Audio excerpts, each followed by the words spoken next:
Alison and welcome to Low Season Travellers podcast. I hope you're well wherever you are in the world. Today I am joined by Anna Leal, who works for Dometer Travel. Now, Dometer Travel have handpicked some of their most beautiful tours just for us here at Low Season Traveller, and today we're going to focus on the cycling tour. I myself am a keen cyclist, so know the freedom of the open road and the connection cycling can bring to your surroundings. In fact, it reminded me of the quote by Ernest Hemingway: "It is by riding a bike you can learn the contours of a country best." So with that in mind, sit back, relax, let us take you to the Algarve, but this time not by foot, but by bike. Hi Anna, welcome to Low Season Traveller Insider Guides podcast. Now this week's episode is really exciting because we're talking about all things cycling, which is something I've not personally covered on the podcast yet. So can you tell us a little bit about you first and how you're involved with this cycling tour? Okay, yes, of course. Thank you for the invitation. I'm very happy to be here sharing this podcast with you. I started to cycle a few years ago with some friends, and then I was invited to join Dometer to develop the nature department. And I started to go and check for some tracks, not only in the Algarve, but all over the country. And I completely fall in love. And after that, of course, we start to promote more and more these cycling tours, because my idea was to make small tracks in a way that everybody can do it. So even people that are not used to cycle, they can have an e-bike and easily they can do the track, because usually has between 3 and 5 hours maximum. So that's why I got involved and I got passionate about it, and I start to promote it, because Portugal has beautiful places to see by bike. Yeah, well, we've got your the bike tour up on the website, and there are some pictures on there, and there's also a video where people can almost virtually come along, and it is absolutely stunning. You're not making any of that up. Like, it's beautiful. I feel like I should also let people know that you've currently, on the background of your screen, you've put up some beautiful scenery just to tease me, really. I think that was it. What I like most on the bicycle is that you can cover a bigger area. So you can discover more places, and it's easy sometimes to go out of the track. So you can discover even little details that when you are doing the walking, it's a little bit more difficult. And behind me, I have a scenario that is one of the most beautiful in the Algarve, in the west side, that it's called Benagil Caves. And it's not completely on the track, but it's very easy to make a turn and to go just visit this place. And it's really beautiful. Well, talking about discovering places, why in particular is cycling good in the low seasons? That is something, I always recommend people to come in January and February, because in reality, we have so much good weather over here. Everything is open, of course, not 100%, but let's say 80% of the things are open over here. Restaurants are open, and you can just relax because there's no traffic as it has on high season, on peak season. And people is more willing to receive you. They have more time to be with you, to give you a better service. And you can discover the things on your own path without feeling that there's crowded. Between November, that is the low season, till March, it's incredible to come and to discover the entire region in such a relaxed path. It's really nice. Oh, it sounds fantastic. So let's get down to the bare bones of the cycling tour then. Can you give us like an overview of the tour, what people can expect, what people will actually be getting for their money? So there's a couple of details that we always pay attention, and one of them is the service. And we always provide a 4-star boutique hotels. And also a very important detail is we always try to get one in the center of the cities. So it's walking distance from the restaurants. When we also prepared the tour, we also took in consideration the direction of the wind. So you can do in different directions, but in reality, we started in Sagres, that is the southwestern point of Portugal, going into direction of Spain to Vila Real de Sant Antonio, that is the city on the border with Spain. Cycling gives you so much freedom. You have time to see around. It's completely different over having a car. So what we thought is to have 30 to 50 kilometers usually, not more than that. So people can easily do it. So for someone that is used to cycle, like if you tell, oh, you have only 30 to 50 kilometers per day, they will say, this is nothing. We can do this in 2 hours. Okay. And then that leaves you time to explore where you are, right? Exactly. So then you have so many nice places to stop and to see and to do activities that you really have the feeling by the end of the tour that you not only cycle, as you experience the local culture. So this is also very, very nice. And for someone that is not used to cycle, it's way easier. But I have to tell you also that for someone that is not used to cycle, the first 2 days are the most difficult days. But I always tell them on the first day, it's important that you get on the track, okay? That you get familiarized, especially if you're doing on self-guided, because this is a tour that is possible to do on self-guided. Also because the signs are not very visible, we always provide a GPS with the tracks. It's important that you get familiarized with the GPS, that you understand the signs on the track. First day, it's very important to be focused. And what protocols are in place, say you did get lost? It happened already, of course. Well, we always have a 24/7 emergency number. I always advise, take care on the first day. If you succeed on the first day, everything will be easy. So do people rent bikes off you? Do they have a choice between road, mountain, electric? If someone wanted to bring their own bike, is that a possibility? Yes, everything is possible. In reality, for this type of track, what we recommend is the touring bike or eventually the mountain bike because of the terrain here. If people decide to bring their own bike, it's not a problem for us at all. It's also possible. We provide the transfer with the bike. So all the options are open. We also have other tracks in the Algarve, more inland, that is for road bike and also very beautiful tracks. The difference is that you will not be facing and seeing the sea so much as you see on this tour. It sounds like you've got it covered, got a little bit for everyone. So you've got Yes. for the experienced cyclists, for the not so experienced cyclists. So that's really brilliant. Correct. When you talked about hills originally, you said that the first 2 days are really hilly. Now, can you give us some context? As someone who's cycled before, I always like a rundown so that I can mentally prepare myself for how hard this is going to be. Are we talking really, really steep? Like get off and walk your bike up the hill, or are you talking like a gentle, long, steady incline? It depends how much you are used to cycle. We are speaking about 600 elevation, so it's not that much. It's long path that is climbing, but not so peak. It's possible to pass easily. Sticking on equipment, do people need to bring any added equipment? So I'm talking like bike pumps, water bottles, repair kits, anything like that, or do you provide it all? We always recommend to bring. We have some. Usually, what people rent most is the side bags. They like to have it in the touring bike to take some things. But if they bring everything, it's easier. It's important that they know to change a tire, because if we need to provide this assistance, then there's a charge for it. So this type of things we suggest to bring them. That's really helpful for people to know that they need to actually pack those things and be aware of how to change a tire, because having changed a couple tires in my time, it takes a little bit of practice. Yes, especially if you are on a touring bike. In 7 days, there's always a challenge. The last time I did it, I forgot just to do it easily on a uphill, so I just broke my chain.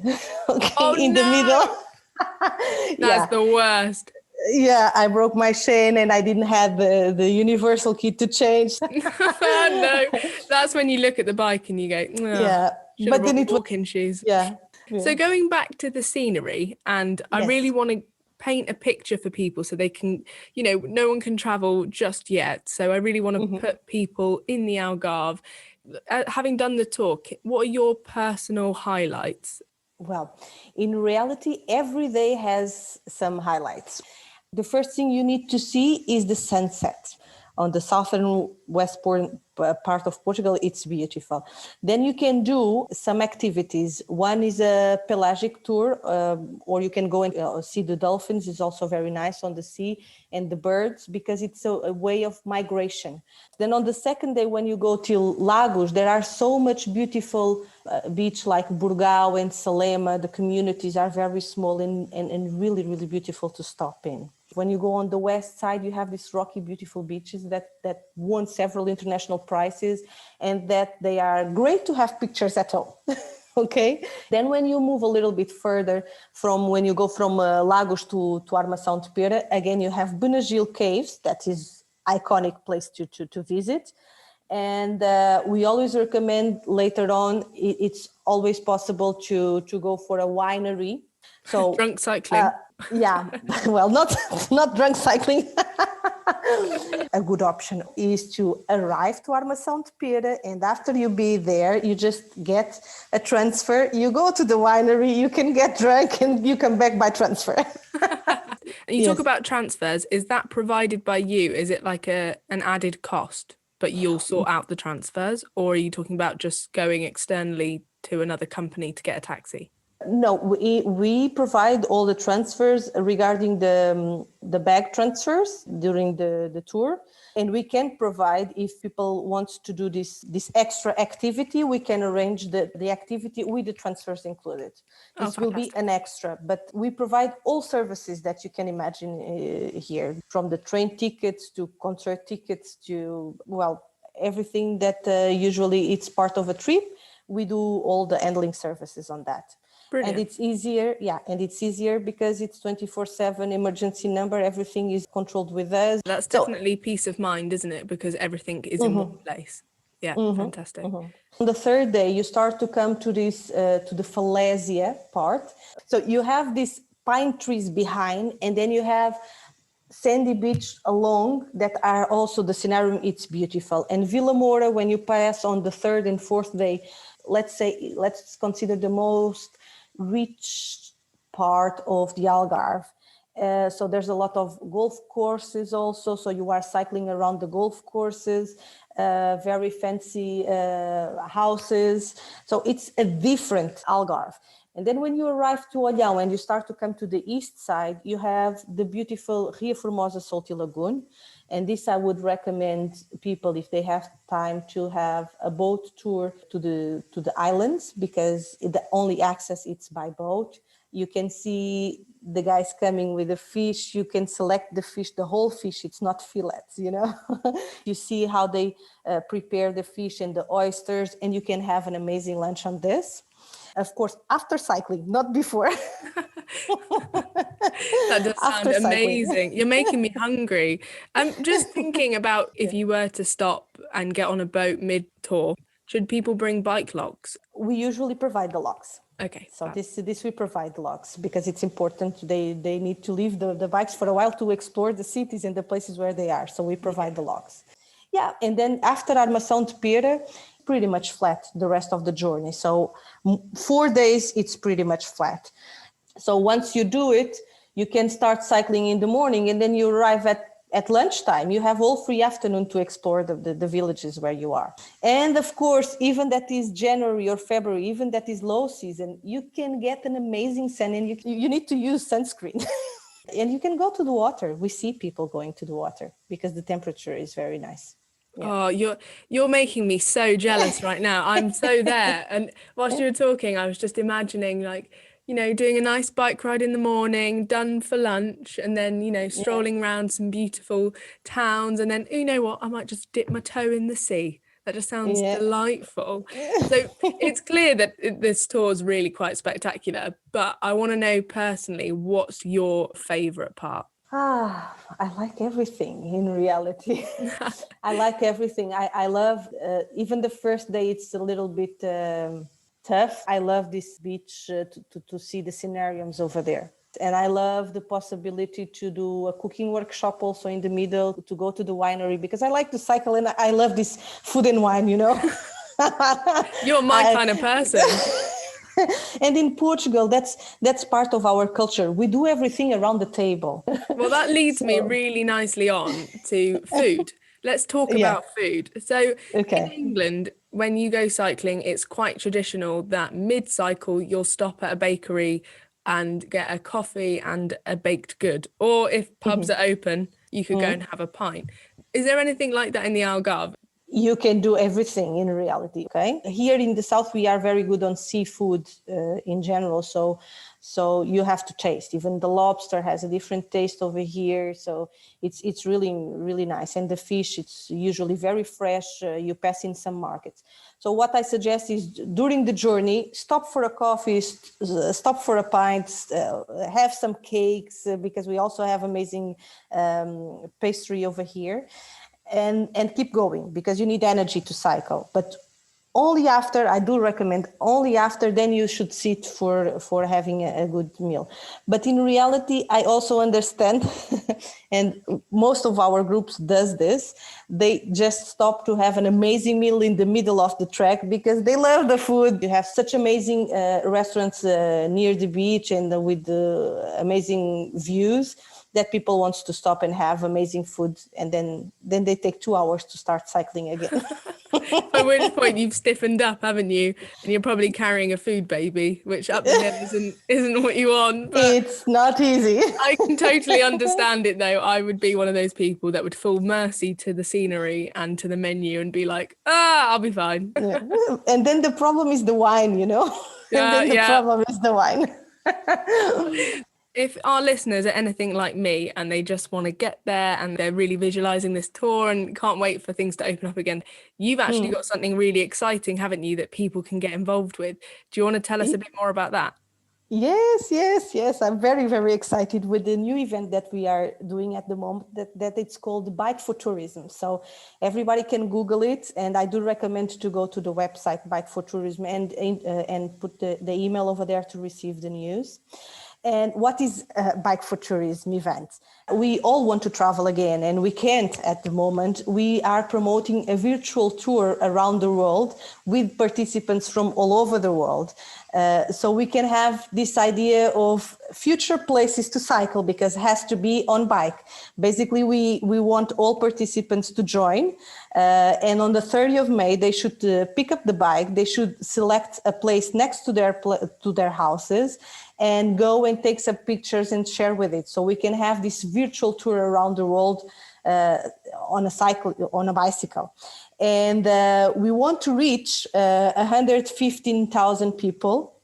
This is our minimum that we want to reach all over the world. So to apply for a world record, and behind of all this, we also want to promote the sustainable and responsible tourism. So we are promoting on our Facebook group that is also called Bike for Tourism. Everybody should join. They are already starting to share the pictures. We are already starting to speak about all the concept of the project. We will have lives every week. And the idea is to create a manifest that has two main goals. One of them is to let us, everybody that will participate will sign up this manifest, where we will have the reflection about small details on our daily life that can promote a more sustainable world, and also when we travel. And the second one is also to pass to the governments how much we consider important to have bike-friendly cities. And at the end, what we are now starting to speak is that we want to support an environmental cause. So there are some causes coming in. One is reforesting, another one is the oceans and the plastic on the oceans. The other one is reducing waste. So we are creating this awareness so people can all participate and contribute to have a better place, especially for kids, because the future depends on our decisions nowadays.